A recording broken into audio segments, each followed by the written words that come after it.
ನಮಸ್ಕಾರ, ನಾನು Prithviraj Harnahalli. Under pass ನಲ್ಲಿ ಮುಳುಗಿ ಯುವತಿ ಸಾವನ್ನಪ್ಪಿದ್ಲು. ಇಂದು ಟೆಕ್ಕಿ ಭಾನುರೇಖಾ ಮರಣೋತ್ತರ ಪರೀಕ್ಷೆ ನಡೆಯುತ್ತೆ. ಸೆಂಟ್ ಮಾರ್ತಾಸ್ ಆಸ್ಪತ್ರೆಯಿಂದ ವಿಕ್ಟೋರಿಯಾಗೆ ಶವವನ್ನ ಕಳಿಸಲಾಗಿದೆ. ಅಲ್ಲಿ ಮರಣೋತ್ತರ ಪರೀಕ್ಷೆಯನ್ನ ಮಾಡಲಾಗುತ್ತೆ. ಕೆಲ ಹೊತ್ತಲ್ಲೇ ಭಾನುರೇಖಾ ಮರಣೋತ್ತರ ಪರೀಕ್ಷೆಯನ್ನ ಮಾಡಲಾಗುತ್ತೆ. ಮರಣೋತ್ತರ ಪರೀಕ್ಷೆ ಬಳಿಕ ಕುಟುಂಬಸ್ಥರಿಗೆ ಹಸ್ತಾಂತರವನ್ನು ಮಾಡಲಾಗುತ್ತೆ. ಆಸ್ಪತ್ರೆ ಬಳಿ ಮುಗಿಲು ಮುಟ್ಟಿದೆ ಕುಟುಂಬಸ್ಥರ ಆಕ್ರಂದನ. ನಿನ್ನೆ ಸಾವನ್ನಪ್ಪಿದ್ದು ಭಾನುರೇಖಾ ಅವರು. ಅಂಡರ್ ಪಾಸ್ನಲ್ಲಿ ಮುಳುಗಿದಂಥ ಸಂದರ್ಭದಲ್ಲಿ ಚಿಕಿತ್ಸೆ ಫಲಕಾರಿಯಾಗದೆ ಸಾವನ್ನಪ್ಪಿದ್ರು ಅವರು.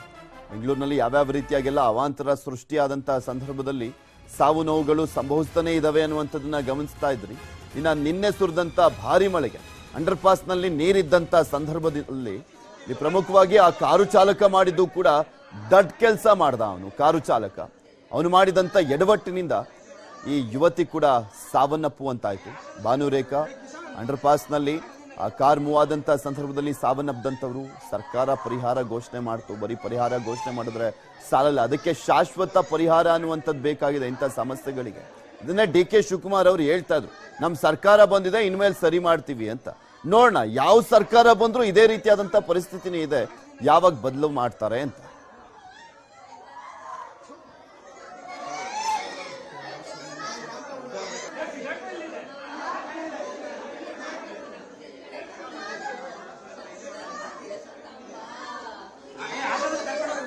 ಇನ್ನ ಭಾನುರೇಖಾ ಸಾವನ್ನಪ್ಪದಂತ ಹಿನ್ನೆಲೆಯಲ್ಲಿ ಭಾನುರೇಖಾ ಅವರ ಸಹೋದರ ಸಂದೀಪ್ ಪೊಲೀಸ್ ಠಾಣೆಯಲ್ಲಿ ದೂರನ್ನ ದಾಖಲಿಸಿದ್ದಾರೆ. ಸೊ FIR ದಾಖಲಾಗಿದೆ. ಭಾನುರೇಖಾ ಸಾವಿನ ಬಗ್ಗೆ ಪೊಲೀಸರಿಗೆ ದೂರನ್ನ ಕೊಟ್ಟರು ಭಾನುರೇಖಾ ಅವರ ಅಣ್ಣ. ಸೊ ಹೀಗಾಗಿ FIR ಅನ್ನ ದಾಖಲು ಮಾಡಿಕೊಳ್ಳಲಾಗಿದೆ. BBMP ಅಧಿಕಾರಿಗಳು ಮತ್ತು ಕಾರಿನ ಡ್ರೈವರ್ ಮೇಲೆ FIR ಅನ್ನ ದಾಖಲು ಮಾಡಲಾಗಿದೆ. ಸೊ ಇಲ್ಲಿ ಪ್ರಮುಖವಾಗಿ 304A ಸೆಕ್ಷನ್ ಅಡಿಯಲ್ಲಿ FIR ದಾಖಲಾಗಿರುವಂಥದ್ದು. ಹಲಸೂರು ಗೇಟ್ ಪೊಲೀಸ್ ಠಾಣೆಯಲ್ಲಿ FIR ಅನ್ನ ದಾಖಲು ಮಾಡಲಾಗಿದೆ. BBMP ಅಧಿಕಾರಿಗಳು ಮತ್ತು ಕಾರಿನ ಡ್ರೈವರ್ ವಿರುದ್ಧ ಈ ಒಂದು FIR ಅನ್ನ ದಾಖಲು ಮಾಡಲಾಗಿದೆ.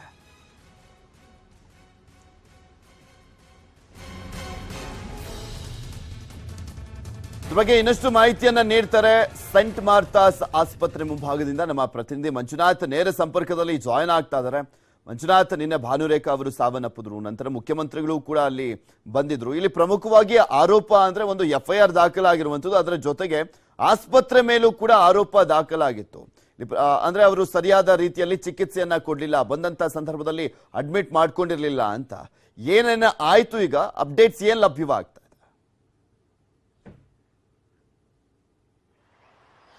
ಎಸ್, ಖಂಡಿತವಾಗ್ಲೂ ಪೃಥ್ವಿ. ಯಾಕಂದ್ರೆ ನಿನ್ನೆ ಬೆಳಿಗ್ಗೆ ಭಾನುರೇಖಾ ಅವರ ಕುಟುಂಬದವರು 8 ಗಂಟೆ ಸುಮಾರಿಗೆ ಒಂದು ಝೊಯ್ಲೋ ಕಾರನ್ನು ಕೂಡ ಅಷ್ಟೇ ಬುಕ್ ಮಾಡ್ಕೊಂತಾರೆ. ಇಡೀ ದಿನಾಲೂ ಕೂಡ ಅಷ್ಟೇ ಬೆಂಗಳೂರಿನಲ್ಲಿರುವಂತಹ ಒಂದಷ್ಟು ಐತಿಹಾಸಿಕ ಸ್ಥಳಗಳು ಸೇರಿದಂತೆ ಒಂದಷ್ಟು ಪ್ಲೇಸ್ ಗಳನ್ನ ನೋಡ್ಕೊಂಡು ಬರಬೇಕು ಅಂತ. ಅದರಂತೆ ನಿನ್ನೆ 8:45ಕ್ಕೆ ಮನೆ ಬಿಟ್ಟಂತವ್ರು ಇಸ್ಕಾನ್ ಟೆಂಪಲ್ ಸೇರಿದಂತೆ ಒಂದಷ್ಟು ಪ್ಲೇಸ್ ಗಳನ್ನ ಸುತ್ತಾಡಿಕೊಂಡು 3:45 ಸುಮಾರಿಗೆ ಕಬ್ಬನ್ ಪಾರ್ಕ್ ಗೆ ಬರ್ತಾರೆ. ಕಬ್ಬನ್ ಪಾರ್ಕ್ ಅನ್ನ ಸುತ್ತಾಡಿದಂತ ಬಳಿಕ ಇಡೀ ಫ್ಯಾಮಿಲಿ 5 ಜನರು ಭಾನುರೇಖಾ ಸೇರಿದಂತೆ ಅವರ ತಾಯಿ, ಅವರ ಅಜ್ಜಿ ಮತ್ತು ಅವರ ಅಣ್ಣ ಮತ್ತು ಆಕೆಯ ಸಂಬಂಧಿ ಒಬ್ರು ಕೂಡ ಅಷ್ಟೇ 5 ಜನರು ಕೂಡ ಅಷ್ಟೇ ಬರ್ತಾ ಇರ್ತಾರೆ. ಬಂದಂತ ಟೈಮ್ ನಲ್ಲಿ ಮಳೆ ಕೂಡ ಅಷ್ಟೇ ಶುರುವಾಗುತ್ತೆ. ಕೇರ್ ಸರ್ಕಲ್ ನಲ್ಲಿರುವಂತಹ ಅಂಡರ್ ಪಾಸ್ ಗೆ ಬಂದಂತ ಸಂದರ್ಭದಲ್ಲಿ ಏಕಾಏಕಿ ಒಂದು ಅಂಡರ್ ಪಾಸ್ ನೀರು ತುಂಬಿಕೊಂಡಿದ್ದ ಕಾರಣಕ್ಕೋಸ್ಕರ ಝೈಲೋ ಕಾರು ಆ ಒಂದು ನೀರಿನ ಒಳಗಡೆ ಸಿಗಾಕೊಳ್ಳುತ್ತೆ. ಸಿಗಾಕೊಂಡಂತ ಬಳಿಕ ಎಲ್ಲರೂ ಕೂಡ ಅಷ್ಟೇ ಪ್ರಯತ್ನವನ್ನ ಮಾಡ್ತಾರೆ ಹೊರಗಡೆ ಬರೋದಕ್ಕೆ. ಆದ್ರೂ ಕೂಡ ಅಷ್ಟೇ ಪ್ರಯತ್ನ ವಿಫಲ ಆಗುತ್ತೆ. ಜೊತೆಗೆ ಪ್ರಮುಖವಾಗಿ ಅಲ್ಲಿದ್ದಂತ ಅವ್ರ ಅಣ್ಣ ಸಂದೀಪ್ ಏನಿದ್ರೆ ಅವರು ಕೂಡ ಅಷ್ಟೇ ಒಂದು ಕಾರಿನ ಗ್ಲಾಸ್ ಅನ್ನ ಹೊಡೆಯುವಂತ ಮುಖಾಂತರವಾಗಿ ಅಲ್ಲಿಂದ ಎಸ್ಕೇಪ್ ಆಗೋದಕ್ಕೆ ಒಂದು ಪ್ರಯತ್ನವನ್ನು ಕೂಡ ಮಾಡ್ತಾರೆ. ಆದ್ರೂ ಕೂಡ ಅಷ್ಟೇ ಆಗೋದಿಲ್ಲ. ಆ ಒಂದು ಸಂದರ್ಭದಲ್ಲಿ ಮಳೆಯ ನೀರೇನಿತ್ತು ಅದು ಮಳೆಯ ನೀರು ರಭಸವಾಗಿ ಬರ್ತಾ ಇರುತ್ತೆ. ಜೊತೆಗೆ ಆ ಒಂದು ಮಳೆ ನೀರು ಕೂಡ ಆ ಒಂದು ಕಾರ್ನ ಒಳಭಾಗಕ್ಕೆ ಸೇರ್ಕೊಂಡಂತ ಕಾರಣ ಮತ್ತು ಆ ಒಂದು ಭಾನುರೇಖೆ ಏನಿದ್ದಾಳೆ ಮೃತಪಟ್ಟಂತಹ ಒಂದು ಯುವತಿ, ಆ ಯುವತಿಯು ಕೂಡ ಅಷ್ಟೇ ಝೊಯ್ಲೋ ಕಾರ್ನ ಹಿಂಬದಿಯ ಸೀಟ್ ನಲ್ಲಿ ಕುಳಿತುಕೊಂಡಿರ್ತಾರೆ. ಅವರು ಕೂಡ ಮುಂದೆ ಬರೋದಕ್ಕೂ ಕೂಡ ಆಗೋದಿಲ್ಲ. ತಕ್ಷಣವೇ ಸಂದೀಪ್ ಆ ಒಂದು ಕಾರಿನ ಗ್ಲಾಸ್ ಅನ್ನ ಹೊಡೆದು ಹೊರಗಡೆ ಬಂದು ಅಲ್ಲಿದ್ದಂತ ಸಾರ್ವಜನಿಕರನ್ನ ರಕ್ಷಣೆಗೆ ಅಂತ ಬೇಡ್ಕೊಳ್ತಾರೆ. ಇಮಿಡಿಯೇಟ್ ಆಗಿ ಅಲ್ಲಿದ್ದಂತ ಪಬ್ಲಿಕ್ ಆಗಿರ್ಬೋದು ಮತ್ತು ಅಗ್ನಿಶಾಮಕ ಸಿಬ್ಬಂದಿ ಅಧಿಕಾರಿಗಳು ಮತ್ತು ಸಿಬ್ಬಂದಿಯವರು ಇಮಿಡಿಯೇಟ್ ಆಗಿ ಬಂದು ರಕ್ಷಣೆ ಮಾಡುವಂತ ಒಂದು ಕೆಲಸವನ್ನು ಕೂಡ ಮಾಡ್ತಾರೆ. ಆದ್ರೆ ಅಷ್ಟೊತ್ತಿಗೆ ಹಿಂಬದಿಯ ಸೀಟ್ ನಲ್ಲಿದ್ದಂತ ಭಾನುರೇಖಾ ಕಂಪ್ಲೀಟ್ ಆಗಿ ನೀರು ಕುಡಿದಂತ ಪರಿಣಾಮವಾಗಿ ಅವರು ಅಸ್ವಸ್ಥರಾಗ್ತಾರೆ. ಅಸ್ವಸ್ಥರಾದಂತಹ ಬಳಿಕ ಅವರನ್ನ ಇಮಿಡಿಯೇಟ್ ಆಗಿ ಮಾರ್ತಾಸ್ ಹಾಸ್ಪಿಟಲ್ ಕರ್ಕೊಂಡು ಬರ್ತಾರೆ. ಆದ್ರೆ ಸೆಂಟ್ ಮಾರ್ತಾಸ್ ಹಾಸ್ಪಿಟಲ್ ಕರ್ಕೊಂಡು ಬರೋ ಅಷ್ಟೊತ್ತಿಗೆ ಅವರು ಪ್ರಾಣ ಹೋಗಿತ್ತು ಅನ್ನುವಂಥದ್ದನ್ನು ಕೂಡ ಈಗಾಗಲೇ FIR ನಲ್ಲಿ ಉಲ್ಲೇಖ ಮಾಡಿರುವಂತದ್ದು. ಇದರ ಜೊತೆಗೆ ಇನ್ನು ಪ್ರಮುಖವಾಗಿ ಕಾರು ಚಾಲಕ ಏನಿದ್ದಾನೆ ಆ ಒಂದು ಕಾರು ಚಾಲಕನ ಮೇಲೆಯೂ ಕೂಡ ಈಗಾಗಲೇ ದೂರನ್ನ ಕೊಟ್ಟು FIR ಅನ್ನ ಮಾಡಿಸಿದ್ದಾರೆ. ಪ್ರಮುಖವಾಗಿ ಕಾರು ಚಾಲಕನ ಮೇಲೆ ಏನಕ್ಕೆ ದೂರು ಕೊಟ್ಟು ಅಂತಂದ್ರೆ ಅಲ್ಲಿ ನೀರಿರುವಂತ ವಿಚಾರ ಗೊತ್ತಾಗಿದ್ರು ಕೂಡ ಅಷ್ಟೇ, ಆ ಒಂದು ನೀರಿನ ಮಟ್ಟ ಜಾಸ್ತಿ ಇದೆ ಅಂತ ವಿಚಾರ ಗೊತ್ತಾಗಿದ್ರು ಕಾರು ಚಾಲಕ ಆ ಒಂದು ಮಾರ್ಗದಲ್ಲಿ ಬಂದು ಈ ಒಂದು ಘಟನೆಗೆ ಆತನು ಕೂಡ ಒಂದು ರೀತಿಯಂತ ಕಾರಣ ಅನ್ನುವಂಥದ್ದು ಕೂಡ ಆ ಒಂದು FIR ನಲ್ಲಿ ಉಲ್ಲೇಖ ಮಾಡಿರುವಂತದ್ದು. ಸದ್ಯಕ್ಕೆ BBMP ಅಧಿಕಾರಿಗಳು ಮತ್ತು ಆ ಒಂದು ಕಾರು ಚಾಲಕನ ಮೇಲೆ ಆಲ್ಸೂರು ಗೇಟ್ ಪೊಲೀಸ್ ಠಾಣೆಯಲ್ಲಿ 304A ಅಡಿಯಲ್ಲಿ ಪ್ರಕರಣ ದಾಖಲು ಮಾಡಿಕೊಂಡು ಸದ್ಯಕ್ಕೆ ಕಾರು ಚಾಲಕನನ್ನು ಕೂಡ ಪೊಲೀಸರು ವಶಕ್ಕೆ ಪಡೆದು ಎನ್ಕ್ವೈರಿಯನ್ನು ಮುಂದುವರಿಸಿದ್ದಾರೆ. ಪೃಥ್ವಿ ಅಲ್ಲ ಮಂಜು, ಇಲ್ಲಿ ಆಸ್ಪತ್ರೆ ಮೇಲೂ ಕೂಡ ನಿರ್ಲಕ್ಷ್ಯದ ಆರೋಪ ಇತ್ತಲ್ಲ, ಆ ವಿಚಾರಕ್ಕೆ ಸಂಬಂಧಪಟ್ಟಂತೆ ಏನಾದ್ರೂ ತನಿಖೆಯನ್ನ ಮಾಡ್ಲಾಗತ್ತಾ? ಈಗ FIR ಏನೋ ದಾಖಲಾಯ್ತು 304A ಅಡಿಯಲ್ಲಿ, ಏನ್ ಮಾಡ್ತಾರೆ? ಸುಮ್ನೆ FIR ದಾಖಲಾಗಿದೆ ಕ್ರಮ ಕೈಗೊಳ್ತೀವಿ ಅನ್ನುವಂತ ತೇಪೆ ಹಚ್ಚೋ ಕೆಲಸನ ಇದು?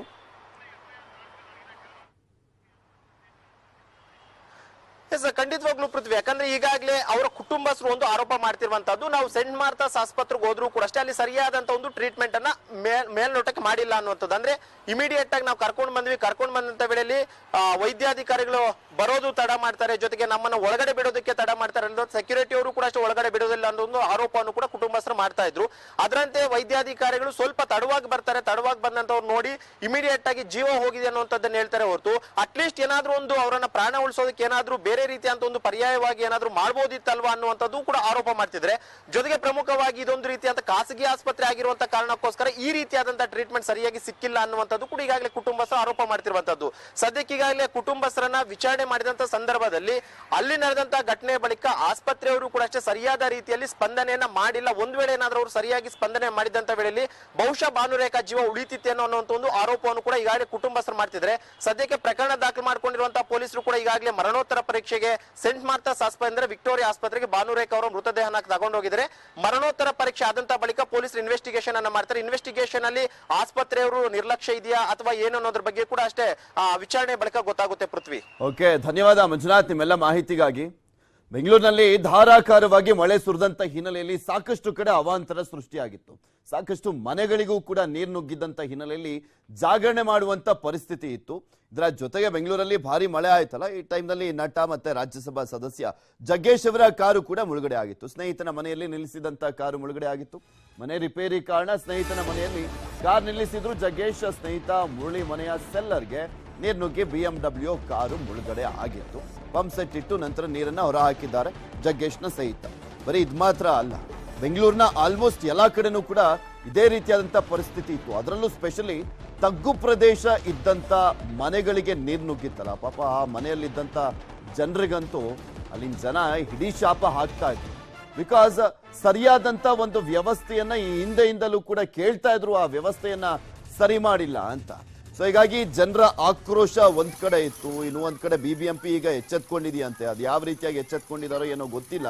ಇವತ್ತು ಕೂಡ ಧಾರಾಕಾರವಾಗಿ ಮಳೆ ಸುರಿಯುತ್ತೆ ಅನ್ನುವಂತ ಎಚ್ಚರಿಕೆಯನ್ನ ಹವಾಮಾನ ಇಲಾಖೆ ನೀಡಿರುವಂತದ್ದು. 4 ದಿನಗಳ ಕಾಲ ನಿನ್ನೆ ಮತ್ತು ಮೊನ್ನೆ ಇತ್ತಲ್ಲ ಪರಿಸ್ಥಿತಿ, ಅದೇ ರೀತಿಯಾಗಿ ಇರುತ್ತೆ ಅನ್ನುವಂತ ಹೇಳಿರುವಂತ ಹಿನ್ನೆಲೆಯಲ್ಲಿ BBMP ಎಲ್ಲಾ ಕಡೆನೂ ಕೂಡ ಸರ್ವ ರೀತಿಯಲ್ಲೂ ಸಿದ್ಧತೆಯನ್ನ ಮಾಡ್ಕೊಂಡಿದೆ, ವ್ಯವಸ್ಥೆಯನ್ನ ಮಾಡ್ಕೊಂಡಿದೆ ಅನ್ನುವಂಥದ್ರ ಬಗ್ಗೆ ಮಾಹಿತಿ ಇದೆ ಅಷ್ಟೇ. ಅದು ಮಳೆ ಬಂದಂತ ಸಂದರ್ಭದಲ್ಲಿ ಇವರು ಯಾವ ರೀತಿಯಾಗಿ ಕಾರ್ಯಾಚರಣೆಯನ್ನ ಮಾಡ್ತಾರೆ ಅದ್ರ ಮೇಲೆ ಗೊತ್ತಾಗುತ್ತೆ ಇವರು ಎಷ್ಟರ ಮಟ್ಟಿಗೆ ಆಕ್ಟಿವ್ ಆಗಿದ್ರ ಅಂತ. ಒಂದು 2-2.5 ಅಡಿ ನೀರು ಒಳಗಡೆ ಬಂತು ಸಡನ್ ಆಗಿ. ಅಲ್ಲಿ ಸೆಕ್ಯೂರಿಟಿ ಇರಲಿಲ್ಲ ಆ ಟೈಮಲ್ಲಿ. ಅಲ್ಲಿ ನಾವು ಬರೋ ಅಷ್ಟರಲ್ಲಿ ನೀರು ಕೆಳಗಡೆ ತುಂಬಿಟ್ಟಿತ್ತು. ಕಾರ್ ತೆಗೀಣ ಅಂದರೆ ಕಾರ್ ಒಳಗಡೆ ಇತ್ತು, 4-5 ಕಾರು ಎಲ್ಲ ಆಲ್ಮೋಸ್ಟ್ ಚಕ್ರದವರೆಗೂ ಹೈಟ್ವರೆಗೂ ನೀರು ಬಂದ್ಬಿಟ್ಟಿತ್ತು. ಆಮೇಲೆ ಶೋರೂಮ್ ಅವ್ರಿಗೆ ಫೋನ್ ಮಾಡಿಬಿಟ್ಟು ಹೇಳಿದ್ವಿ, ಅವರು ನೀರು ಡ್ರೈನ್ ಔಟ್ ಆದಮೇಲೆ ನಾವು ಬಂದು ತೊಗೊಂಡು ಹೋಗ್ತೀವಿ ಅಂದರು. ಅದಕ್ಕೆ ನಾವು ಪಂಪ್ ಔಟ್ ಮಾಡಿಸಿ ಈಚೆ ತೆಗೆಸಿದ್ವಿ ನೀರು. ಮತ್ತೆ ಇದು ಜಗ್ಗೇಶ್ ಅವ್ರ ಕಾರು ಇತ್ತು ಅಂತ ಅವ್ರದ್ದು ಇತ್ತು. ಅವ್ರಿಗಲ್ಲಿ ಏನೋ ಇಂಟೀರಿಯರ್ ವರ್ಕ್ ನಡೀತಿತ್ತು. ಅವ್ರ ಕ್ಲೋಸ್ ಫ್ಯಾಮಿಲಿ ಫ್ರೆಂಡ್, ಅದಕ್ಕೆ ತಂದೆ. ಜಗ್ಗೇಶ್ ಅವರ ಕಾರು ಮುಳುಗಿದ ಬಗ್ಗೆ ನಮ್ಮ ಪ್ರತಿನಿಧಿ ಮುನಿರಾಜ್ ಅಲ್ಲೊಂದು ಪ್ರತ್ಯಕ್ಷ ವರದಿ ಕೊಟ್ಟಿದ್ದಾರೆ, ನೋಡೋಣ. ಸುರಿದ ಅಕಾಲಿಕ ಮಳೆಯಿಂದಾಗಿ ಮಲ್ಲೇಶ್ವರಂನಲ್ಲಿ ಸಹ ಒಂದು ಸಾಕಷ್ಟು ಅವಾಂತರಗಳನ್ನ ಸೃಷ್ಟಿ ಮಾಡಿದೆ. ಅದು ಮಲ್ಲೇಶ್ವರಂನ ಒಂದು ಕಾಡು ಮಲ್ಲೇಶ್ವರ ವಾರ್ಡ್ ಏನಿದೆ, ಈ ಒಂದು ವಾರ್ಡ್ನ ಕೆಲವು ಮನೆಗಳಿಗೆ ನೀರು ನುಗ್ಗಿ ಒಂದು ರಾತ್ರಿ ಇಡೀ ಒಂದು ಜಾಗರಣೆ ಇರುವಂತಹ ಪರಿಸ್ಥಿತಿಯನ್ನ ಇಲ್ಲಿ ನಿರ್ಮಾಣ ಮಾಡಿತ್ತು. ಏನೀಗ ನಾವು ನೋಡ್ತಾ ಇದೀವಿ, ಇದು ಮಲ್ಲೇಶ್ವರದ ಮುರಳಿ ಎಂಬುವರಿಗೆ ಸೇರಿದ ಮನೆ ಇದು. ಈ ಒಂದು ಮನೆಯ ಸೆಲ್ಲರ್ಗೆ ಸುಮಾರು ಒಂದು 3 ಅಡಿಯಷ್ಟು ನೀರು ನುಗ್ಗಿದ ಪರಿಣಾಮವಾಗಿ ಮನೆ ಒಂದು ಸೆಲ್ಲರ್ ನಲ್ಲಿದ್ದಂತಹ ಎಲ್ಲಾ ಕಾರುಗಳು ಒಂದು ನೀರಿನಲ್ಲಿ ಮುಳುಗಡೆ ಆಗಿದ್ವು. ಸುಮಾರು 5 ಕಾರುಗಳು ನೀರಿನಲ್ಲಿ ಮುಳುಗಡೆ ಆಗಿದ್ದರಿಂದ ಎಲ್ಲಾ ಕಾರುಗಳು ಸಹ ರಿಪೇರಿ ಆಗಿದ್ದಾವೆ. ಇದಾವೆ. ಈಗಾಗಲೇ ಒಂದು ಕಾರುಗಳನ್ನ ತೆರವು ಮಾಡಿ ಒಂದು ಶೋರೂಮ್ಗೆ ಒಂದು ಗ್ಯಾರೇಜ್ಗೆ ಕಳಿಸಿಕೊಟ್ಟು ಒಂದು ರಿಪೇರಿ ಕಾರ್ಯಕ್ಕೂ ಸಹ ಈಗ ಮುಂದಾಗಿರೋದು. ಮತ್ತೆ ಈ ಒಂದು ಸೆಲ್ಲರ್ ನಲ್ಲಿ ಒಂದು ನಟ ಜಗ್ಗೇಶ್ ಅವರ ಒಂದು BMW 5 ಕಾರನ್ನು ಸಹ ಇಲ್ಲಿ ಪಾರ್ಕ್ ಮಾಡಲಾಗಿತ್ತು. ನಾವೇನ್ ನೋಡ್ತಾ ಇದೀವಿ, ಇದೇ ಒಂದು ಸ್ಥಳದಲ್ಲಿ ಜಗ್ಗೇಶ್ ಅವರ ಕಾರನ್ನು ಸಹ ಪಾರ್ಕ್ ಮಾಡಲಾಗಿತ್ತು. ಯಾಕಂದ್ರೆ ಜಗ್ಗೇಶ್ ಅವರ ಒಂದು ಮನೆ ಒಂದು ರಿಪೇರಿ ಕಾರ್ಯ ನಡೀತಾ ಇರೋದ್ರಿಂದ ಅವರ ಕಾರನ್ನ ಸ್ನೇಹಿತ ಮುರಳಿ ಅವರ ಒಂದು ಸೆಲ್ಲರ್ ನಲ್ಲಿ ಇಲ್ಲಿ ಪಾರ್ಕ್ ಮಾಡಿರ್ತಾರೆ. ನಿನ್ನೆ ಸುರಿದ ಒಂದು ಅಕಾಲಿಕ ಮಳೆಯಿಂದಾಗಿ ಆ ಒಂದು ಕಾರ್ ಸಹ ನೀರಿನಲ್ಲಿ ಸಂಪೂರ್ಣವಾಗಿ ಮುಳುಗಡೆ ಆಗಿದೆ.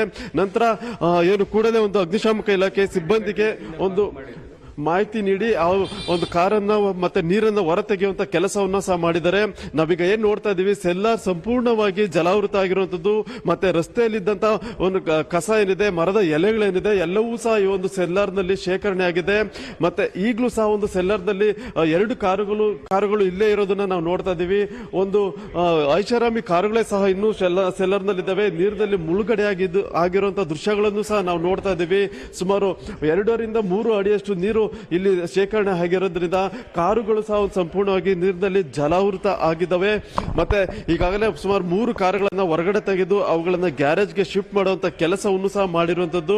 ಅದರಲ್ಲಿ ಜಗ್ಗೇಶ್ ಅವರ BMW 5 ಕಾರ್ ಸಹ ಒಂದಾಗಿದ್ದು, ಈಗ ಆ ಒಂದು ಕಾರನ್ನು ಸಹ ಹೊರಗಡೆ ತೆಗೆದು ಒಂದು ಗ್ಯಾರೇಜ್ಗೆ ಕಳಿಸಿಕೊಟ್ಟು ಒಂದು ರಿಪೇರಿ ಕಾರ್ಯಕ್ಕೂ ಸಹ ಮುಂದಾಗಿರುವಂತದ್ದು.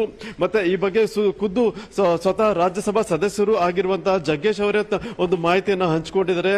ಏನು ನಿನ್ನೆ ಸುರಿದ ಒಂದು ಅಕಾಲಿಕ ಮಳೆಯಿಂದಾಗಿ ತನ್ನ ಕಾರು ಸಹ ಒಂದು ನೀರಿನಲ್ಲಿ ಮುಳುಗಡೆ ಆಗಿದೆ ಅಂತ ಹೇಳಿ ಒಂದು ಮಾಹಿತಿಯನ್ನ ಅವರೇ ಖುದ್ದಾಗಿ ಹಂಚಿಕೊಂಡಿರುವಂತದ್ದು. ಏನು ನಿನ್ನೆ ಬೆಂಗಳೂರಿನಲ್ಲಿ ಸುರಿದ ಈ ಒಂದು ಅಕಾಲಿಕ ಮತ್ತೆ ಬಿರುಗಾಳಿ ಸಹಿತ ಮಳೆಯಿಂದಾಗಿ ನಗರದ ಹಲವೆಡೆ ಒಂದು ಸಾಕಷ್ಟು ತೊಂದರೆಗಳನ್ನ ಉಂಟು ಮಾಡಿತ್ತು.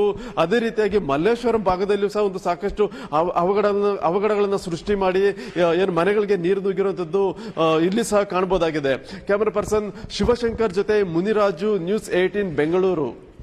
ಬೆಂಗಳೂರಿನ ಪ್ರಮುಖ ಅಂಡರ್ ಪಾಸ್ಗಳು ಬಂದ್ ಆಗಿದ್ದಾವೆ. KR ಸರ್ಕಲ್ ಅಂಡರ್ ಪಾಸ್ ಕೂಡ ಬಂದ್ ಮಾಡಲಾಗಿದೆ. ಭಾನುರೇಖಾ ಸಾವಿನ ಬಳಿಕ ಎಚ್ಚೆತ್ತಿರುವಂತದ್ದು ಬಿಬಿಎಂಪಿ ಯಾವಾಗ್ಲೂ ಕೂಡ ಹಂಗೆ, ಯಾವ್ದಾದ್ರೂ ಒಂದು ಸಾವಾಗೋದನ್ನ ಕಾಯ್ತಾ ಇರ್ತಾರೆ, ಅಲ್ಲಿವರೆಗೂ ಕೂಡ ಎಚ್ಚೆತ್ಕೊಳ್ಳೋದಿಲ್ಲ. ಅದೇ ರೀತಿಯಾಗಿ ಈ ವಿಚಾರದಲ್ಲೂ ಕೂಡ ಅಷ್ಟೇ. ನಾವು ಎಷ್ಟು ಬಾರಿ ತೋರಿಸಿದ್ವಿ ಈ ಒಂದು ಗುಂಡಿ ಸಮಸ್ಯೆಯಿಂದ, ರಸ್ತೆಯಲ್ಲಿರುವಂತ ಗುಂಡಿ ಸಮಸ್ಯೆಯಿಂದ ಯಾವ್ಯಾವ ರೀತಿಯಾಗಿ ಸಾವು ನೋವು ಸಂಭವಿಸಿತ್ತು ಅಂತ. ಅದಾದ್ಮೇಲೆ ಹೋಗ್ಬಿಟ್ಟು ಆ ಗುಂಡಿ ಮುಚ್ಚೋದು, ಈ ರೀತಿಯಾಗಿ ಕೆಲಸ ಮಾಡ್ತದ್ದು. ಅದೇ ರೀತಿಯಾಗಿ ಈ ಒಂದು ಅಂಡರ್ ಪಾಸ್ ವಿಚಾರದಲ್ಲೂ ಮಳೆಗಾಲ ಮುಗಿಯೋವರೆಗೂ ಕೆಲ ಅಂಡರ್ ಪಾಸ್ಗಳನ್ನ ಬಂದ್ ಮಾಡಿರ್ತಾರಂತೆ. ಇಂಜಿನಿಯರ್ ಇನ್ ಚೀಫ್ ವರದಿ ಆಧರಿಸಿ ಕ್ರಮವನ್ನ ಕೈಗೊಳ್ಳಲಿಕ್ಕೆ ಮುಂದಾಗ್ತಾ ಇದೆ ಬಿಬಿಎಂಪಿ. ನ್ಯೂಸ್ 18ಗೆ ಬಿಬಿಎಂಪಿ ಚೀಫ್ ಕಮಿಷನರ್ ತುಷಾರ್ ಗಿರಿನಾಥ್ ಅವರು ಮಾಹಿತಿಯನ್ನ ಕೊಟ್ಟರು.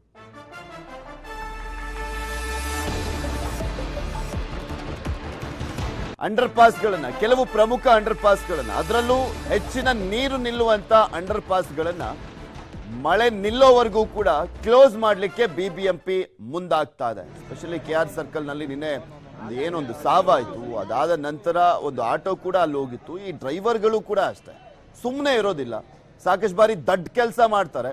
ಅದರಿಂದಲೇ ಈ ಒಂದು ಅವಾಂತರಗಳು ಕೂಡ ಸೃಷ್ಟಿಯಾಗುವಂಥದ್ದು. ಒಂದು ಬಿಬಿಎಂಪಿ ಎಡವಟ್ಟು ಮಾಡೋದು, ಮತ್ತೊಂದು ಈ ಡ್ರೈವರ್ಗಳು ಕೂಡ ಎಡವಟ್ಟನ್ನ ಮಾಡೋದು, ದಡ್ಡ ಕೆಲಸ ಮಾಡೋದು.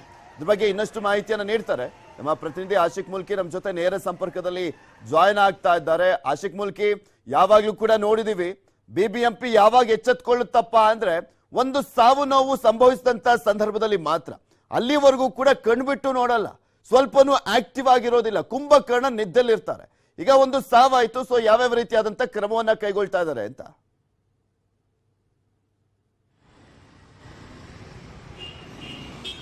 ಪೃಥ್ವಿ, ಪ್ರಮುಖವಾಗಿ ನಿನ್ನೆ KR ವೃತ್ತದ ಅಂಡರ್ ಪಾಸ್ ನಲ್ಲಿ ನಡೆದಿರುವಂತಹ ಅವಘಡದ ಹಿನ್ನೆಲೆ ಬಿಬಿಎಂಪಿ ಒಂದು ಮಹತ್ವದ ನಿರ್ಧಾರವನ್ನ ತೆಗೆದುಕೊಳ್ಳೋದಕ್ಕೆ ಇದೀಗ ಮನಸ್ಸನ್ನ ಮಾಡಿರುವಂತದ್ದು. ಬೆಂಗಳೂರಿನಲ್ಲಿರುವಂತಹ ಕೆಲವೊಂದು ಅಂಡರ್ ಪಾಸ್ಗಳನ್ನ ಮಳೆಗಾಲ ಮುಗಿಯೋವರೆಗೂ ಬಂದ್ ಮಾಡೋದಕ್ಕೆ ಇದೀಗ ಒಂದು ಚಿಂತನೆಯನ್ನ ಮಾಡಿರುವಂತದ್ದು. ನಿನ್ನೆ ಮಧ್ಯಾಹ್ನ BBMP chief commissioner Tushar Girinath ಅವರು ಅಂದ್ರೆ ಚೀಫ್ ಇಂಜಿನಿಯರಿಗೆ ಪ್ರಹ್ಲಾದ್ ಅವರಿಗೆ ಒಂದು ಸೂಚನೆಯನ್ನ ಕೊಟ್ಟಿದ್ರು. ಬೆಂಗಳೂರು ನಗರದಲ್ಲಿರುವಂತಹ ಅಂಡರ್ ಪಾಸ್ಗಳ ಸ್ಥಿತಿಗತಿ ಹೇಗಿದೆ ಅನ್ನುವಂಥದ್ರ ಬಗ್ಗೆ ಒಂದು ಅಧ್ಯಯನ ವರದಿಯನ್ನು ಕೊಡೋದಕ್ಕೂ ಕೂಡ ಸೂಚನೆಯನ್ನ ಕೊಟ್ಟಿದ್ರು. ಈ ಒಂದು ವರದಿಯನ್ನು ಆಧರಿಸಿ ಇದೀಗ ಬಿಬಿಎಂಪಿ ಯಾವ್ಯಾವ ಅಂಡರ್ ಪಾಸ್ಗಳನ್ನ ಬಂದ್ ಮಾಡಿರಬೇಕು, ಯಾವ್ಯಾವ ಅಂಡರ್ ಪಾಸ್ ವಲ್ನರಬಲ್ ಪಾಯಿಂಟ್ಸ್ ಗಳಾಗಿದ್ದಾವೆ, ಎಲ್ಲೆಲ್ಲಿ ಯಾವ ರೀತಿಯಾಗಿರುವಂತಹ ಪರಿಸ್ಥಿತಿಗಳಿದಾವೆ ಅನ್ನೋದ್ರ ಬಗ್ಗೆ ಅದನ್ನ ಒಂದು ಸಮಾಲೋಚನೆಯನ್ನ ಮಾಡಿ ಕೆಲವೊಂದಿಷ್ಟು ಬೆಂಗಳೂರಿನಲ್ಲಿರುವಂತಹ ಅಂಡರ್ ಪಾಸ್ಗಳನ್ನ ಕಡ್ಡಾಯವಾಗಿ ಮಳೆಗಾಲ ಮುಗಿಯುವವರೆಗೂ ಕೂಡ ಬಂದ್ ಮಾಡೋದಕ್ಕೆ ಬಿಬಿಎಂಪಿ ಚೀಫ್ ಕಮಿಷನರ್ ಆಗಿರುವಂತಹ ತುಷಾರ್ ಗಿರಿನಾಥ್ ಅವರು ಯೋಚನೆಯನ್ನ ಮಾಡಿರುವಂತದ್ದು. ಮತ್ತೊಂದು ಕಡೆಯಿಂದ ಬೆಂಗಳೂರು ನಗರದಲ್ಲಿ ಪ್ರಮುಖ 120 ಅಂಡರ್ ಪಾಸ್ಗಳಿದಾವೆ. ಇವೆಲ್ಲವೂ ಕೂಡ ಮಳೆಗಾಲದಲ್ಲಿ ನೀರು ತುಂಬಿಕೊಂಡು ಅವಾಂತರಗಳಿಗೆ ದಾರಿ ಮಾಡಿಕೊಡುವಂತ ಅಂಡರ್ ಪಾಸ್ಗಳು. ಫಾರ್ ಎಕ್ಸಾಂಪಲ್ ಹೇಳೋದಾದ್ರೆ ನಿನ್ನೆ KR ಸರ್ಕಲ್ ನಲ್ಲಿ ಏನು ಆ ದುರಂತ ನಡೀತು ಆ ಒಂದು ಅಂಡರ್ ಪಾಸ್ ಆಗಿರ್ಬೋದು, ಅಥವಾ ಕನ್ನಿಂಗ್ಯಾಮ್ ರೋಡ್ ಅಲ್ಲಿ ಇರುವಂತಹ ಅಂಡರ್ ಪಾಸ್ ಆಗಿರ್ಬೋದು, ಅಥವಾ ಮೌಂಟ್ ಕಾರ್ಮೆಲ್ ಬಳಿ ಇರುವಂತದ್ದು, ಸದಾಶಿವನಗರ ಬಳಿ ಇರುವಂತದ್ದು, ಓಕ್ಲಿಪುರಂ ಬಳಿ ಇರುವಂತದ್ದು, ಹೀಗೆ ನಗರದಲ್ಲಿ ಸಾಕಷ್ಟು ಅಂಡರ್ ಪಾಸ್ಗಳು ಇದೇ ರೀತಿಯಾಗಿರುವಂತಹ ಸಂಪರ್ಕದಲ್ಲಿ ಇನ್ನಷ್ಟು ಮಾಹಿತಿಯನ್ನ ಪಡ್ಕೊಳ್ತಾ ಹೋಗ್ತೀನಿ. ಭಾರಿ ಮಳೆಗೆ ಬೆಂಗಳೂರಲ್ಲಿ ಸಾಕಷ್ಟು ಮರಗಳು ಬೀಳ್ತಾ ಇದ್ದಾವೆ.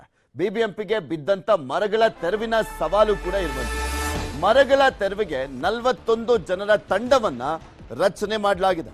ಬಿದ್ದ ಮರಗಳು ಹಾಗೂ ರಂಬೆಗಳ ತೆರವನ್ನ ಮಾಡುವಂತ ನಿಟ್ಟಿನಲ್ಲಿ ಕಾರ್ಯಾಚರಣೆಯನ್ನ ಮಾಡಲಿಕ್ಕೋಸ್ಕರ ಒಂದು ತಂಡವನ್ನ ರೆಡಿ ಮಾಡಿದ್ದಾರೆ. ಇದರ ಜೊತೆಗೆ ನೀರು ತುಂಬಿಕೊಂಡಂತ ಹಾಗೂ ನೀರು ತುಂಬಿಕೊಳ್ಳಬಹುದಾದಂತ ಅಂಡರ್ ಪಾಸ್ಗಳ ಬಗ್ಗೆಯೂ ಕೂಡ ಬಿಬಿಎಂಪಿ ಕಮಿಷನರ್ ವರದಿಯನ್ನ ಕೇಳಿದ್ದಾರೆ. ನೀರು ನಿಂತು ಸಂಚಾರಕ್ಕೆ ತೊಂದರೆ ಆಗುವಂತ ರಸ್ತೆಗಳ ಬಗ್ಗೆಯೂ ಕೂಡ ವರದಿಯನ್ನ ಕೇಳಿರುವಂತದ್ದು. ಇದ್ರ ಬಗ್ಗೆನೂ ಕೂಡ ಮಾಹಿತಿಯನ್ನ ನೀಡ್ತಾರೆ ನಮ್ಮ ಪ್ರತಿನಿಧಿ ಆಶಿಕ್ ನಮ್ಮ ಜೊತೆ ನೇರ ಸಂಪರ್ಕದಲ್ಲಿದ್ದಾರೆ. ಅದಕ್ಕೂ ಮುಂಚೆ ಬಿಬಿಎಂಪಿ ಕಮಿಷನರ್ ಮಾತನಾಡಿದ್ದಾರೆ, ಏನ್ ಹೇಳಿದ್ದಾರೆ ನೋಡೋಣ. ಏನೇನು ಕ್ರಮ ಕೈಗೊಳ್ಳಬೇಕಾಗಿರುತ್ತದೆ ಮಾಡ್ತಾನೆ ಇದ್ದೀವಿ. ನಮ್ದು ಈಗ ಸದ್ಯಕ್ಕೆ 41 ಫಾರೆಸ್ಟ್ ಗ್ಯಾಂಗ್, 28 ಮಾಮೂಲಿ ಮತ್ತು 13 ವಿಶೇಷ ಗ್ಯಾಂಗ್ಗಳು ಕೆಲಸ ಮಾಡ್ತಾ ಇವೆ. SDRF ನಲ್ಲಿ ನಾವು ಸುಮಾರು 33 ವಿಶೇಷ ಘಟಕಗಳು ಇವೆ. ಅವರ ಹತ್ರನೂ ಕೂಡ ಸ್ವಾ ಮಾಡಲಿಕ್ಕೆ ಮಷೀನ್ಸ್ ಇವೆ ಮತ್ತು ಪಂಪಿಂಗ್ ಮಷೀನ್ಸ್ ಇವೆ. ಅದು ಎಲ್ಲ ನಮ್ಮ ಜೊತೆಗೆ ಕೋಆರ್ಡಿನೇಷನ್ ನಲ್ಲಿ ಕಂಟ್ರೋಲ್ ರೂಮ್ ನಲ್ಲಿ ಏನು ಇನ್ಫಾರ್ಮೇಶನ್ ಬರುತ್ತೆ ಆ ಪ್ರಕಾರ ಕೆಲಸ ಮಾಡ್ತಾ ಇದ್ರ ಬಗ್ಗೆ ಇನ್ನಷ್ಟು ಮಾಹಿತಿಯನ್ನ ಪಡ್ಕೊಳ್ಳೋಣ. ಆಶಿಕ್, ಇಲ್ಲಿ ಅಂಡರ್ ಪಾಸ್ಗಳು ಮಾತ್ರ ಅಲ್ಲ, ರಸ್ತೆಗಳ ಸಮಸ್ಯೆನೂ ಕೂಡ ದೊಡ್ಡ ಮಟ್ಟದಲ್ಲಿದೆ. ಅದರ ಜೊತೆಗೆ ಮರಗಳು ಬಿದ್ದಂತ ಟೈಮ್ನಲ್ಲಿ ದೊಡ್ಡ ಮಟ್ಟದಲ್ಲಿ ಟ್ರಾಫಿಕ್ ಜಾಮ್ ಆಗುತ್ತೆ. ಸೊ ಇದೆಲ್ಲವನ್ನೂ ಕೂಡ ಈ ಸಮಸ್ಯೆಗಳ ನಿವಾರಣೆಗೆ ಈಗ BBMP commissioner at least at present ಇರುವಂತ ಸಿಚುಯೇಷನ್ ಅಲ್ಲಿ ಯಾವ ರೀತಿಯಾದಂತ ಕ್ರಮ ಕೈಗೊಳ್ತಾ ಇದ್ದಾರೆ ಅಂತ.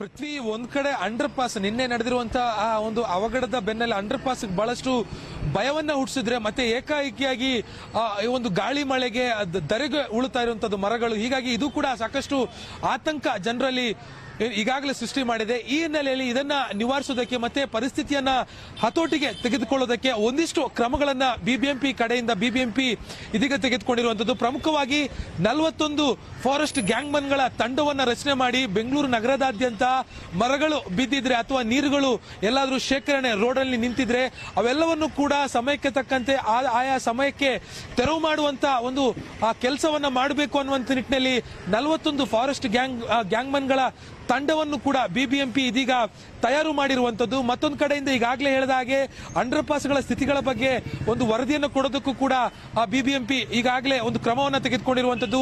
ಮತ್ತೊಂದು ಕಡೆಯಿಂದ ರಾಜ್ಯ ವಿಪತ್ತು ನಿರ್ವಹಣಾ ಸಂಸ್ಥೆಯಿಂದನೂ ಕೂಡ ಬಿಬಿಎಂಪಿಗೆ ಒಂದು ವರದಿಯನ್ನು ಕೊಡಲಾಗಿದೆ. ಈ ವರದಿಯಲ್ಲಿ ಸುಮಾರು 206 ಸೂಕ್ಷ್ಮ ಪ್ರದೇಶಗಳು ಬೆಂಗಳೂರಿನಲ್ಲಿದೆ.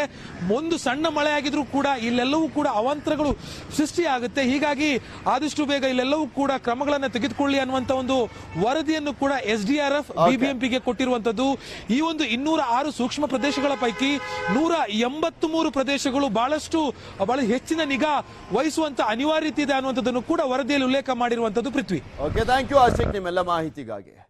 ಬೆಂಗಳೂರಿನಲ್ಲಿ ಮಾತ್ರ ಅಲ್ಲ, ಇನ್ನು ಸಾಕಷ್ಟು ಜಿಲ್ಲೆಗಳಲ್ಲಿ ಮಳೆ ಸುರಿದಿರುವಂತದ್ದು, ಅದ್ರ ಬಗ್ಗೆನೂ ಕೂಡ ಮಾಹಿತಿಯನ್ನ ಕೊಡ್ತಾ ವೆಲ್ಕಮ್ ಬ್ಯಾಕ್. ಕೊಪ್ಪಳ ಜಿಲ್ಲೆಯಲ್ಲಿ ಹಾಲಿನ ಪೌಡರ್ ಕೊರತೆ. ಡಿಸೆಂಬರ್ನಿಂದ ಹಾಲಿನ ಪೌಡರ್ ಕೊಟ್ಟಿದೆ. ಬಾಣಂತಿಯರು ಮಕ್ಕಳಿಗಿಲ್ಲ ಹಾಲಿನ ಪೌಡರ್. ಅಲ್ಲಿ ಅಪೌಷ್ಟಿಕತೆ ಅನ್ನುವ ಕಾರಣಕ್ಕೋಸ್ಕರನೇ ಸ್ಪೆಷಲಿ ಕಲ್ಯಾಣ ಕರ್ನಾಟಕ ಭಾಗದಲ್ಲಿ ಹಾಲಿನ ಪೌಡರ್ ಅನ್ನ ಸರಬರಾಜು ಮಾಡುವಂತ ನಿಟ್ಟಿನಲ್ಲಿ ಸರ್ಕಾರ ಸಾಕಷ್ಟು ಕ್ರಮಗಳನ್ನ ಕೈಗೊಂಡಿದೆ. ಆ ಕ್ರಮಗಳು ಬರೀ ಬುಕ್ಕಲ್ ಬರ್ದಿಡಕ್ ಮಾತ್ರ ಸೀಮಿತ ಆಗ್ತಾ ಇದೆ. ಹಾಲು ಕೊರತೆ ಕಾರಣ ಹಾಲಿನ ಪೌಡರ್ ಉತ್ಪಾದನೆ ಆಗ್ತಾ ಇಲ್ವಂತೆ. KMF ನಿಂದ ಹಾಲಿನ ಪೌಡರ್ ಪೂರೈಕೆ ಇಲ್ಲ. ಹಾಲಿನ ಪೌಡರ್ ಇಲ್ಲದೆ ಅಪೌಷ್ಟಿಕತೆ ಹೆಚ್ಚಳ ಆಗ್ತಾ ಇದೆ ಆ ಭಾಗದಲ್ಲಿ. ಈ ಪ್ರತಿ ಕೆಜಿಗೆ ಈಗಿರುವಂತದ್ದು 275ರಿಂದ 325 ರೂಪಾಯಿ KMF ಕೇಳ್ತಾ ಇದೆ. ದರ ಹೆಚ್ಚಳ ಮಾಡಲಿಕ್ಕೆ ಹಣಕಾಸು ಇಲಾಖೆ ಮಾತ್ರ ಒಪ್ತಾ ಇಲ್ಲ. ಈಗ ಇರುವಂತ ರೇಟು ಅಂದ್ರೆ 275 ರೂಪಾಯಿ ಕೊಡ್ತಾ ಇರುವಂತದ್ದು. ಅದನ್ನ 275ರಿಂದ 325ಕ್ಕೆ ಏರಿಕೆ ಮಾಡಿ ಅಂತ KMF ಕೇಳ್ತಾ ಇದೆ. ಬಟ್ ಹಣಕಾಸು ಇಲಾಖೆ ಮಾತ್ರ ಇದಕ್ಕೆ ಒಪ್ತಾ ಇಲ್ಲ. ಸಿದ್ದರಾಮಯ್ಯ ಸರ್ಕಾರ ಆದ್ರೂ ಇದಕ್ಕೆ ಗಮನ ಹರಿಸುತ್ತಾ ಅನ್ನುವಂಥದ್ದನ್ನ ಕಾದ್ ನೋಡ್ಬೇಕಾಗಿದೆ. ಅಂಗನವಾಡಿ ಕೇಂದ್ರಗಳಿಗೆ ಮಕ್ಕಳು ಬರಬೇಕಾದ್ರೆ ಫಸ್ಟ್ ನಾವು ಹಾಲನ್ನು ಕೊಟ್ಟಾಗ ಅವು ಕೇಳ್ತವೆ, ಯಾಕೆ ಕೊಡ್ತಾ ಇಲ್ಲ ನೀವು ಹಾಲು ಅಂತ, ಯಾಕೆ ಇವತ್ತಿಲ್ವಾ ಹಾಲು ಅಂತ ಅಕ್ಕ ಅಂತ ಹೆಲ್ಪರ್ಗಳಿಗೂ ಕೇಳ್ತವೆ.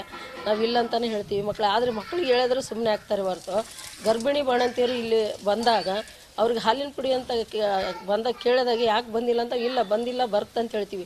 ಅದು ದೊಡ್ಡ ಮಟ್ಟದಲ್ಲಿ ಇದು ಏನು ವಿಷಯ ಆಗಿದೆ ಅಂತ ನಮ್ಗೆ ಗೊತ್ತಿಲ್ಲ.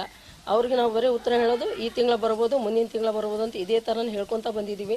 ಅಪೌಷ್ಟಿಕತೆ ಮಕ್ಕಳು ಜಾಸ್ತಿ ಇರೋದರಿಂದ ಇಲ್ಲಿ ಹಾಲಿನ ಪ್ರಮಾಣ ಕೂಡ ಹೆಚ್ಚಾಗಿ ಸಿವಿಯರ್ ಮಕ್ಕಳಿಗೆ, ಮಾಡ್ರೇಟ್ ಮಕ್ಕಳಿಗೆ ಕೊಡಬೇಕಂತ ಇದೆ. ಮೊದಲೆಲ್ಲ ಕೊಡ್ತಾ ಇದ್ದೀವಿ, ಈಗ 5 ತಿಂಗಳಿಂದ ಭಾಳ ತೊಂದರೆ ಆಗಿದೆ. ನಮ್ಮಲ್ಲಿ ಒಟ್ಟು ನಾವು 1,62,504 ಫಲಾನುಭವಿಗಳಿಗೆ, ಅಂದರೆ ಗರ್ಭಿಣಿ, ಬಾಣಂತಿ, 6 ತಿಂಗಳಿಂದ 3 ವರ್ಷದ ಮಕ್ಕಳು, 3 ರಿಂದ 6 ವರ್ಷದ ಮಕ್ಕಳು, ಇಷ್ಟು ಜನಕ್ಕೆ ನಾವು ಕ್ಷೀರಭಾಗ್ಯ ಯೋಜನೆಯಲ್ಲಿ ಹಾಲನ್ನು ಕೊಡ್ತಾ ಇದ್ವಿ. ಬಟ್ ಜನವರಿಯಿಂದ ಇಲ್ಲಿವರೆಗೆ ನಮಗೆ ಹಾಲಿನ ಪುಡಿ ಸಪ್ಲೈ ಆಗಿಲ್ಲ.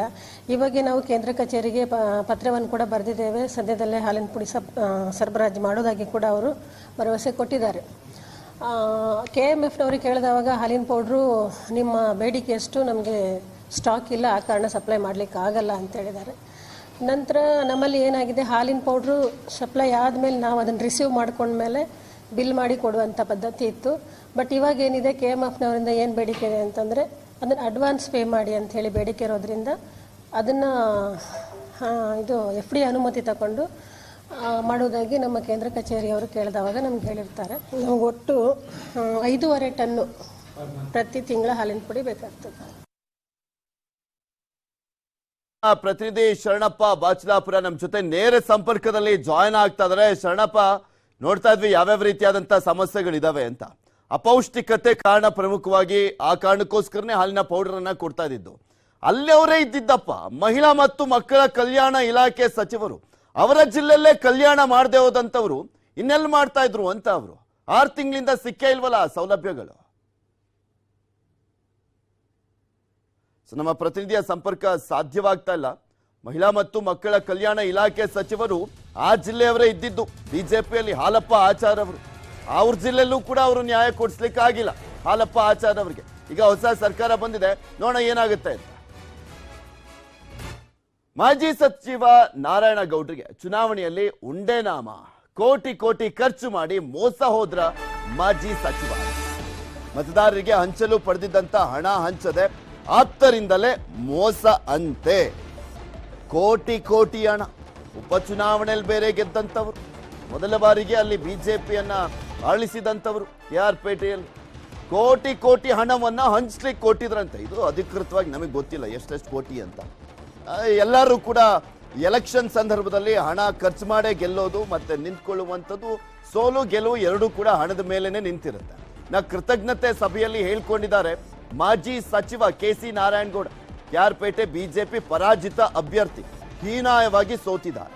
ಸೋಲಿನ ಬಳಿಕ ಹಣ ವಾಪಸ್ ನೀಡುವಂತೆ ಕೇಳ್ತಾ ಇದ್ದಾರಂತೆ ನಾರಾಯಣಗೌಡ. ಮತದಾರರಿಗೆ ಹಂಚದೆ ಇಟ್ಕೊಂಡಿರುವಂತ ಹಣ ವಾಪಸ್ ಕೊಟ್ಬಿಡಿ ನಂಗೆ. ಕೃತಜ್ಞತಾ ಸಭೆಯಲ್ಲಿ ಹಣ ವಾಪಸ್ ಕೇಳಿದ್ದಾರೆ KC ನಾರಾಯಣಗೌಡ. ಹಣ ಪಡೆದು ಮೋಸ ಮಾಡಿದಂತವ್ರಿಗೆ ನಾರಾಯಣಗೌಡ ಮನವಿಯನ್ನ ಮಾಡಿಕೊಂಡಿದ್ದಾರೆ. ಎಲ್ಲಾ ಕಡೆ ಅಂತ ನಾನು ಹೇಳಿಕ್ ಇಷ್ಟ ಇಲ್ಲ. ಕೆಲವು ಕಡೆ ಕೊಟ್ಟ ಹಣವನ್ನ ಕೊಡದೇನೆ ಇದ್ರೆ ದಯವಿಟ್ಟು ನಮ್ಮ ಪಾರ್ಟಿಗೆ ಅಂತ ಒಂದು ಟ್ರಸ್ಟ್ ಅನ್ನ ಮಾಡೋಣ, ದಯವಿಟ್ಟು ಒಂದು ತಂದು ಕೊಟ್ಬಿಡಿ ಅಂತೇಳಿ ನಾನು ಕೈ ಮುಗಿದು ಕೇಳ್ತಾ ಇದ್ದೀನಿ. ಎಷ್ಟು ಕಡೆ ಹಣ ತಲುಪಿಲ್ವಂತೆ, ಇದನ್ನು ನಾನು ರಿಪೋರ್ಟ್ ತರಿಸ್ಕೊಂಡಿದ್ದೀನಿ. ಇಲ್ಲ ಬೇಡ, ಅದನ್ನ ಇಲ್ಲೇ ಖರ್ಚು ಮಾಡೋಣ, ನನಗೆ ಬೇಡ, ನಾರಾಯಣಗೌಡಕ್ಕೆ ₹1 ಬೇಡ ಹಣ. ಅದು ಮುಗಿದೋಗಿದೆ. ಅವತ್ತು ನಾವೆಲ್ಲ ಕುತ್ಕೊಂಡು ಲೆಕ್ಕ ಮಾಡ್ದೋ, ಅವತ್ತು ಇಷ್ಟು ಖರ್ಚು ಮಾಡಬೇಕು ಅಂತ ತೀರ್ಮಾನ ಆಯ್ತು. ಸಾಲನೋ ಮಲ್ಲನೋ ತೀರ್ಸ್ಕೊಳ್ಳುವಂತ ಶಕ್ತಿನೂ ನನಗಿದೆ, ಸಾಲ ತೀರ್ಸುವಂತ ಶಕ್ತಿನೂ ನನಗಿದೆ. ಯಾರ ಹತ್ರ ಹೋಗಿ ಕೈ ಬಾಗಿ ಬೇಡುವಂತ ಸಮಯ ಬರಲ್ಲ. ಅದನ್ನು ನಾನು ಹೇಳಲಿಕ್ಕೆ ಬಯಸ್ತಾ ಇದ್ದೀನಿ. ಭಗವಂತ ನಮ್ಗೆ ಆಶೀರ್ವಾದ ಖಂಡಿತ ಮಾಡ್ತಾನೆ ಅಂತ. ಇದ್ರ ಬಗ್ಗೆ ಇನ್ನಷ್ಟು ಮಾಹಿತಿಯನ್ನ ನೀಡ್ತಾರೆ ನಮ್ಮ ಪ್ರತಿನಿಧಿ ಸುನಿಲ್. ನಮ್ಮ ಜೊತೆ ದೂರವಾಣಿ ಸಂಪರ್ಕದಲ್ಲಿ ಜಾಯ್ನ್ ಆಗ್ತಿದ್ದಾರೆ. ಸುನಿಲ್, ಎಲ್ರಿಗೂ ಗೊತ್ತಿರುವಂತ ವಿಚಾರಣೆ, ಯಾರು ಗೆಲ್ಲಿ ಅಥವಾ ಸೋಲಿ ಎಲೆಕ್ಷನ್ ಅಂದ್ಮೇಲೆ ಹಣವನ್ನ ಖರ್ಚು ಮಾಡ್ಲೇಬೇಕಾದಂತ ಪರಿಸ್ಥಿತಿ ಇದೆ. ಇನ್ನ ಪಾಪ ನಾರಾಯಣಗೌಡ್ರಂತೂ ತುಂಬಾ ಕಷ್ಟಪಟ್ಟು ಬೆವರು ಸುರಿಸಿ ಸಂಪಾದನೆ ಮಾಡಿದ್ದಂತ ಹಣ, ಕೋಟಿ ಕೋಟಿ ಹಣ, ಎಷ್ಟು ಹಣ ಈಗ ವಾಪಸ್ ಕೇಳ್ತಾ ಇದ್ದಾರೆ, ಎಷ್ಟೆಷ್ಟು ಹಣವನ್ನ ಹಂಚ್ಲಿಕ್ಕೆ ಕೊಟ್ಟಿದ್ರಂತೆ, ಏನ್ ಮಾಹಿತಿ ಸಿಗ್ತಾ ಇದೆ ಇದ್ರ ಬಗ್ಗೆ?